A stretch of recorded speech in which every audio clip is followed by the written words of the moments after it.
ngasi phongkiba tongan-tonganba pauchesing amadi social media da phongba pau khara update puduna lakjari ahanbada maru oiba pau Narendra Modi ki Manipur ki khongchat achumba oirabadi anuba asa ama purakpa ohelasi haina Jomai Council na phongdorakli Saram Tangkhul ki khunjal singna lana pau sandokpa lekpadabani Linthoi ngambi ki langla langjin khangnaba UN da wakatlagani party manungda luchingba khannaba mikal pangthokpada napak tanarakadabana High Command luchingba khalakpa ngaibana khwaidagi fai haina MLA na phongdokre Indo Myanmar border fencing khabagi thabak khumang chawsali singi asuppa jungle oibana patrolling da kudongthiba mayoknari Relief camp ne futarukta laiba IDP singna sit-in protest chathaba hokre Manipur gi apunba gi saktam thugaina bohonarakpa kanglup phuruk adugi mayokta UCM na lepkani amadi Manipur thokleba irang asina drug ki lambi hongdok hankre CSO ahumna punduna Manipur da shanti purakna bohonarakliba sibu Manipur imaga chatminariba luk kuntrani toina thagatpa phongdorakli Hauzik pau macha khaina pijari Naga body singna Kangpokpi Churachandpur corridor oiriba proposal yakhidre kapi pal nasu sugi camp sing naga area dagi lokthokkinaba akan momongda warning torakli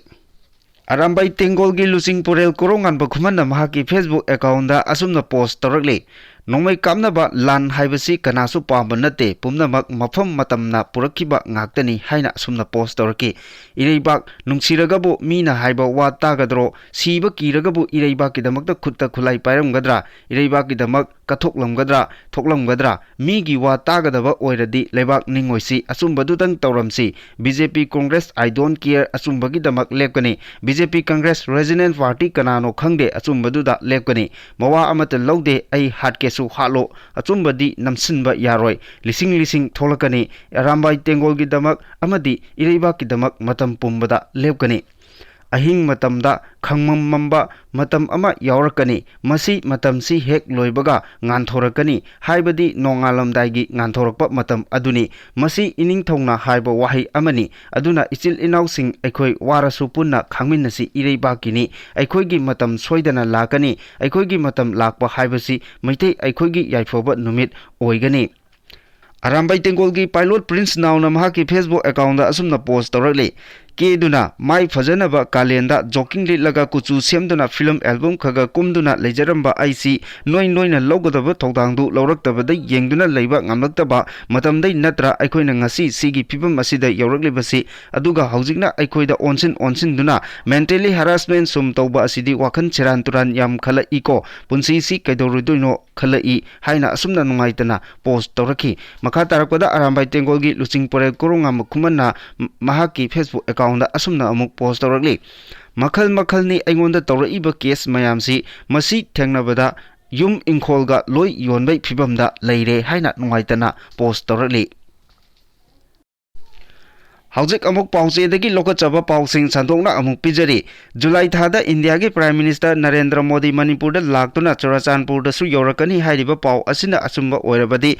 Mahaki khongchat asi Manipur da anoba asa ama purakpa ohelasi haina Jomai Council na phongdorakli Jomai Council na thadokhiba cherol amada Prime Minister lakani hairiba pau asi tabada nungaiba harauba kapningba pumnamak yanakhre chahi ani hena ngaiduna lakpadu mangphauna baga manaragani mahaki khongchat asi official oina lakthoklakpa leitrabasu thajabadi asum hengalakli karigumba PM na lakpiba thoklabadi aikhoi gi lamda mahaku thawai hakchang yauna taramna okani maramdi mahaki khongchat asida matam sangna awaba mayokna duna lairakliba miyamge asada thongna ama pibugum thokle haukiba chahi singda ministry level amadi politics ki khut yaudana wari kaya ama sanakhre adubu awangba thaki official singa adubu ngasi phawba politically oiba waroichin ama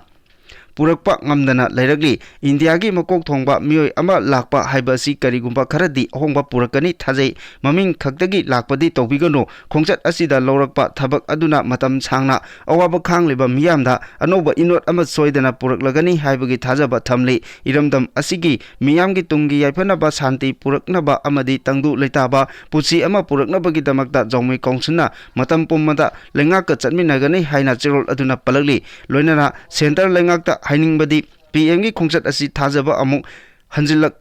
traba hanagi punsi mahingda hingnaba amadi punna political solution ama purakpa ohenbiu haina cherol asina appeal torali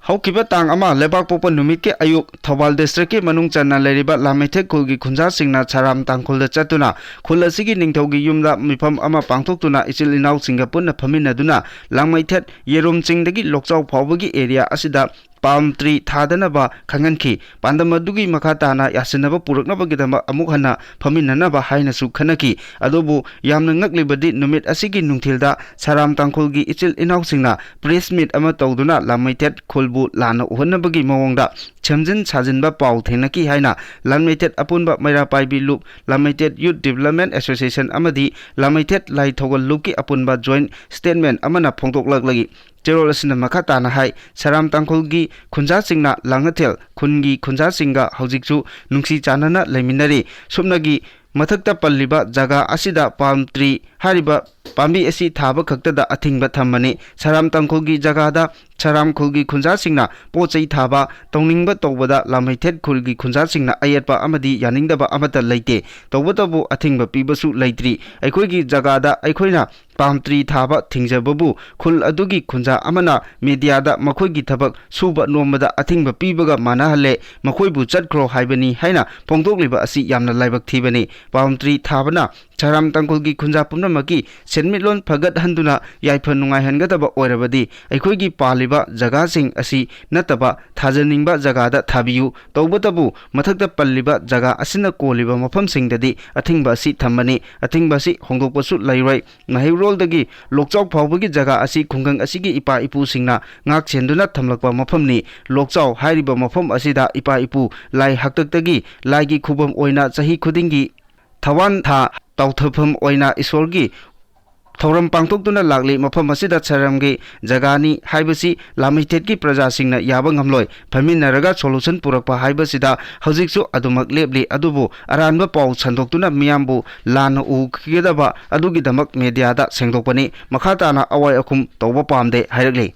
ꯂꯝꯗꯝ ꯑꯁꯤꯗ ꯊꯣꯛꯂꯤꯕ ꯏꯔꯥꯡ ꯑꯁꯤꯅ ꯃꯔꯝ ꯑꯣꯏꯗꯨꯅ ꯍꯧꯈꯤꯕ ꯆꯍꯤ 2019ꯒꯤ July 6ꯇꯒꯤ ꯁꯒꯣꯜꯕꯟ ꯇꯦꯔꯥ ꯇꯣꯡꯕ꯭ꯔꯝ ꯂꯩꯀꯥꯏꯗꯒꯤ ꯍꯤꯖꯝ ꯂꯤꯟꯊꯣꯏ ꯉꯥꯟꯕꯤꯅ ꯃꯐꯝ ꯈꯪꯗꯅ ꯉꯁꯤ ꯐꯥꯎꯕ ꯊꯤꯕ ꯈꯪꯗꯅ ꯂꯩꯔꯛꯂꯤꯕ ꯑꯁꯤꯒ ꯃꯔꯤ ꯂꯩꯅꯅ ꯂꯥꯛꯂꯤꯕ ꯇꯥꯡ 6ꯇ ꯆꯍꯤ 2 ꯃꯄꯨꯡ ꯐꯥꯔꯛꯄꯒꯤ ꯀꯨꯝꯑꯣꯟ ꯊꯧꯔꯝ ꯑꯃ ꯄꯥꯡꯊꯣꯛꯂꯒꯅꯤ ꯂꯤꯟꯊꯣꯏ ꯉꯥꯟꯕꯤꯒꯤ ꯃꯌꯨꯝꯗ ꯄꯥꯡꯊꯣꯛꯀꯗꯧꯔꯤꯕ ꯊꯧꯔꯝ ꯑꯁꯤꯗ ꯂꯩꯕꯥꯛ ꯃꯤꯌꯥꯝꯅ ꯁꯔꯨꯛ ꯌꯥꯕꯤꯌꯨ ꯍꯥꯏꯅ ꯑꯄꯣꯛꯄ ꯍꯤꯖꯝ ꯀꯨꯂꯖꯤꯠꯅ ꯐꯣꯡꯗꯣꯔꯛꯂꯤ ꯋꯥꯐꯝ ꯑꯁꯤ ꯁꯒꯣꯜꯕꯟ ꯇꯦꯔꯥ ꯇꯣꯡꯕ꯭ꯔꯝ ꯂꯩꯀꯥꯏꯗ ꯂꯩꯕ ꯀꯨꯂꯖꯤꯠꯀꯤ ꯃꯌꯨꯝꯗ ꯍꯤꯔꯝ ꯑꯁꯤꯒꯤ ꯃꯇꯥꯡꯗ ꯄꯥꯡꯊꯣꯛꯄ ꯄꯥꯎꯒꯤ ꯃꯤꯐꯝ ꯑꯃꯗ ꯐꯣꯡꯗꯣꯛꯈꯤꯕꯅꯤ ꯃꯍꯥꯛꯅ ꯃꯈꯥ ꯇꯥꯅ ꯍꯥꯏ ꯃꯆꯥꯅꯨꯄꯤ ꯃꯥꯡꯈꯤꯕꯒꯤ ꯊꯧꯗꯣꯛꯀ ꯃꯔꯤ ꯂꯩꯅꯅ ꯂꯩꯉꯥꯛꯅ ꯆꯤꯡꯅꯕ ꯃꯤꯑꯣꯏ ꯈꯔ ꯐꯥꯔꯦ ꯍꯥꯏꯈꯤꯕ ꯂꯩꯈ꯭ꯔꯕꯁꯨ ꯉꯁꯤ ꯐꯥꯎꯕ ꯃꯈꯥ ꯇꯥꯕ ꯂꯪꯂꯥ ꯂꯪꯖꯤꯟ ꯑꯃꯠꯇ ꯈꯪꯕ ꯉꯝꯗꯅ ꯂꯩꯔꯤ ꯈꯪꯅꯕ ꯌꯨꯅꯥꯏꯇꯦꯗ ꯅꯦꯁꯟꯁꯇ ꯋꯥꯀꯠꯄ ꯊꯧꯔꯥꯡꯁꯨ ꯄꯥꯏꯈꯠꯂꯦ ꯊꯧꯔꯥꯡ ꯑꯁꯤꯒꯤ ꯃꯈꯥꯗ ꯃꯌꯥꯝ ꯄꯨꯟꯅ ꯈꯟꯅꯃꯤꯟꯅꯕꯒꯤ ꯇꯥꯟꯖꯥ ꯑꯃꯁꯨ ꯂꯥꯛꯂꯤꯕ ꯀꯨꯝꯑꯣꯟ ꯑꯁꯤꯗ ꯂꯧꯃꯤꯟꯅꯔꯁꯤ ꯍꯥꯏꯈꯤ ꯃꯍꯥꯛꯅ ꯃꯈꯥ ꯇꯥꯅ ꯍꯥꯏ ꯉꯁꯤ ꯐꯥꯎꯕ ꯃꯊꯧ ꯃꯉꯝ ꯀꯔꯤꯁꯨ ꯄꯥꯡꯊꯣꯛꯇꯅ ꯂꯩꯔꯤꯕꯤ ꯃꯍꯥꯛꯀꯤ ꯃꯆꯥꯅꯨꯄꯤꯒꯤꯗꯃꯛꯇ ꯄꯥꯡꯊꯣꯛꯃꯤꯟꯅꯅꯕ ꯌꯥꯕ ꯊꯕꯛꯁꯤꯡ ꯄꯥꯡꯊꯣꯛꯅꯕ ꯂꯥꯛꯂꯤꯕ ꯇꯥꯡ 6ꯇ ꯄꯥꯡꯊꯣꯛꯀꯗꯧꯔꯤꯕ ꯃꯤꯐꯝ ꯑꯁꯤꯗ ꯃꯤꯌꯥꯝꯅ ꯁꯔꯨꯛ ꯌꯥꯕꯤꯗꯨꯅ ꯈꯟꯅꯃꯤꯟꯅꯁꯤ ꯍꯥꯏꯈꯤ ꯄꯟꯕ ꯌꯥꯕꯗꯤ ꯍꯤꯖꯝ ꯂꯤꯟꯊꯣꯏ ꯉꯥꯟꯕꯤ ꯀꯨꯀꯤ ꯃꯤꯂꯤꯇꯦꯟꯁꯤꯡꯅ ꯃꯤꯍꯥꯠ ꯊꯤꯅ ꯍꯥꯠꯇꯣꯛꯄꯤꯈ꯭ꯔꯦ ꯍꯥꯏꯕ ꯈꯪꯂꯕꯁꯨ ꯉꯁꯤ ꯐꯥꯎꯕ ꯃꯍꯥꯛꯀꯤ ꯍꯛꯆꯥꯡꯗꯤ ꯐꯪꯕ ꯉꯝꯗꯅ ꯂꯩꯔꯛꯈꯤꯕꯅꯤ ꯂꯣꯏꯅꯅ ꯃꯍꯥꯛꯀ ꯆꯠꯃꯤꯟꯅꯈꯤꯕ ꯐꯤꯕꯝ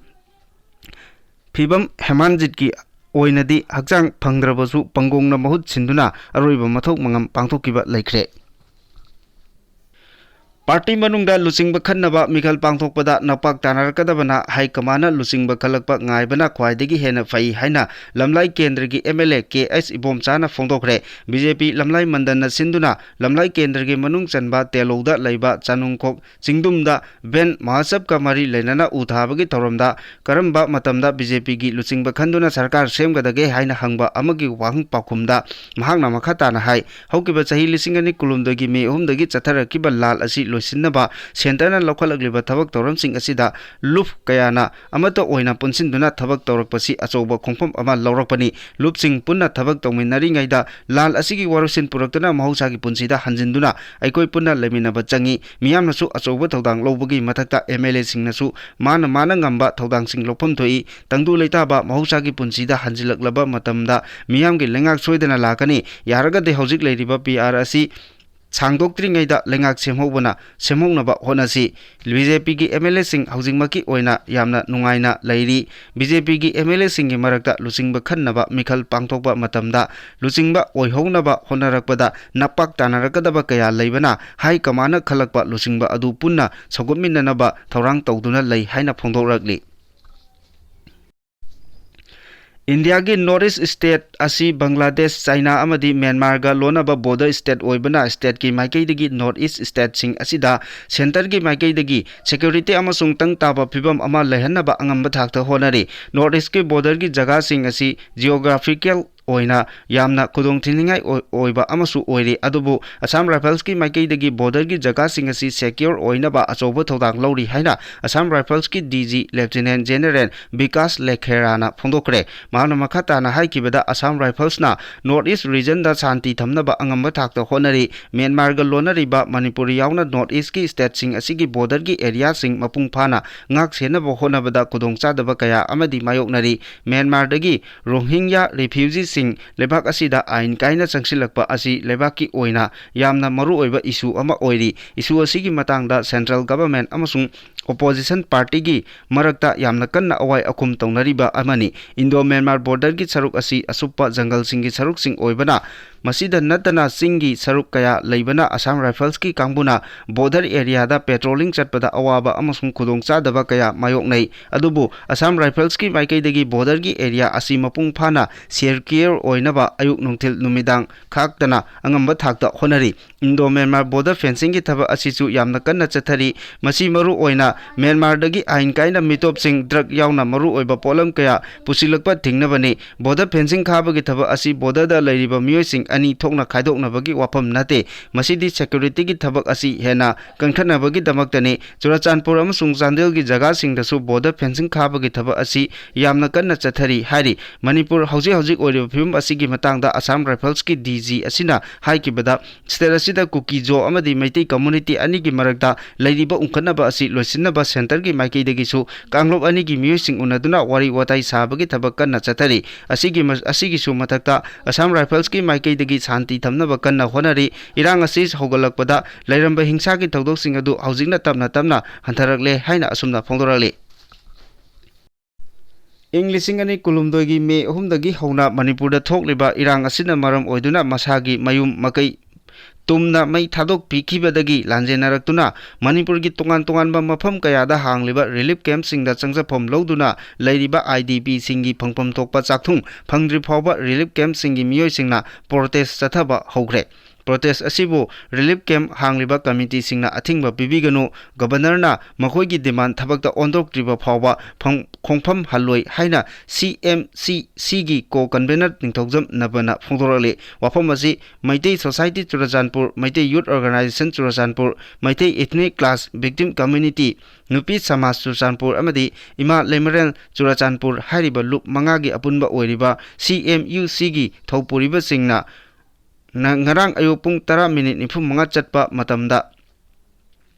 मणिपुर की गवर्नर अजय कुमार भल्लागा उनदुना मखोयगी ओइबा डिमांड सिंगी मरमदा ओरी सानरुरबा मतुंग पौमी सिंगा उनबदा वाफमसी फोंदोखिबनी महांगना मखाताना हाय पौमी सिंगदा फोंदोखिबदा मतम कयागी ममांगदा रिलीफ कैंप सिंगदा चंगजफम लौदुना लैरिबा IDP सिंगी याइफनबा अमदी महिलोय सिंगी खंदुना तानखिबा डिमांड सिंग गवर्नर की माइकैदगी थबकता ओंथोकनी हाइबगी थाजबा हंजिन पिरखरबसु करिसु तौरक्तबा मरमना लेंगाकी मफमदा खोंजंग चंगसिनबनी हाइना खंगनखिबगा मतुंग इन्ना अयुक्तगी हौना लमदम असिगी तंपाकी तोंगान मफम सिंगदा हांगलिबा relief camp 93 sit in protest की थबक प्रोटेस्ट चथबा हौख्रे